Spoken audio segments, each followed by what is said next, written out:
أعوذ بالله من الشيطان الرجيم بسم الله الرحمن الرحيم وجوه يومئذ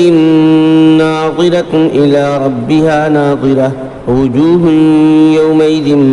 باسرة تظن أن يفعل بها فاقرة كلا إذا بلغت التراقي وقيل من راق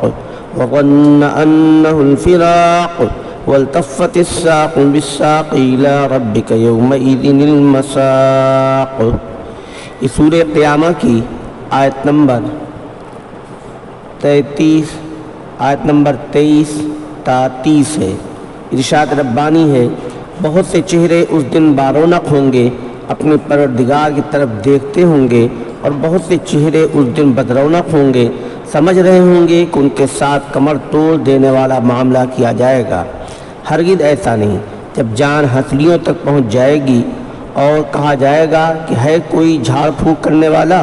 اور وہ یقین کر لے گا کہ جدائی کا وقت آ گیا، اور پنڈلی سے پنڈلی لپٹ جائے گی، تو اس دن تمہارے پروردگار ہی کی طرف جانا ہوگا۔ سامعین کرام، ان آیتوں میں ایک مختصر نقشہ کھینچا اللہ تبارک تعالیٰ نے حشر کے میدان کا، کہ جب انسان وہاں جائے گا تو بڑے سے بڑا کافر جو یہاں کے اللہ کو نہیں مانتا تھا، خاتم نہیں لاتا تھا، توجہ نہیں دیتا تھا،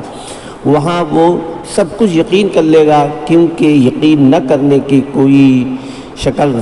رہے گی ہی نہیں، سب کچھ اس کے آنکھوں کے سامنے ہوگا، تو چہرہ لٹک جائے گا، مرجھا جائے گا، اور مصیبتیں سوچ سوچ کے وہ پریشان رہے گا۔ اس کے مقابلے میں چند چہرے ایسے ہوں گے جنہوں نے اللہ پر یقین کر کے، اس دن کے آنے پر یقین کر کے، اس دن کے حساب کتاب دینے کا یقین کر کے، اللہ کے دربار میں کھڑے ہونے کا یقین کر کے اعمال کیے ہوں گے، تو خوش و خرم رہیں گے، ان کے چہروں سے تاثیر ٹپک رہی ہوگی۔ اس کے بعد اللہ تبارک نقشہ کھینچا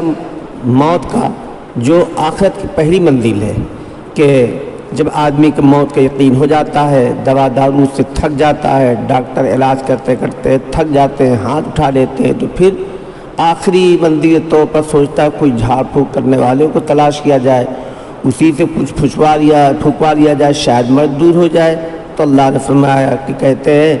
کہ وقیل من راق، ہے کوئی جھاڑ پھونک کرنے والا، اور پھر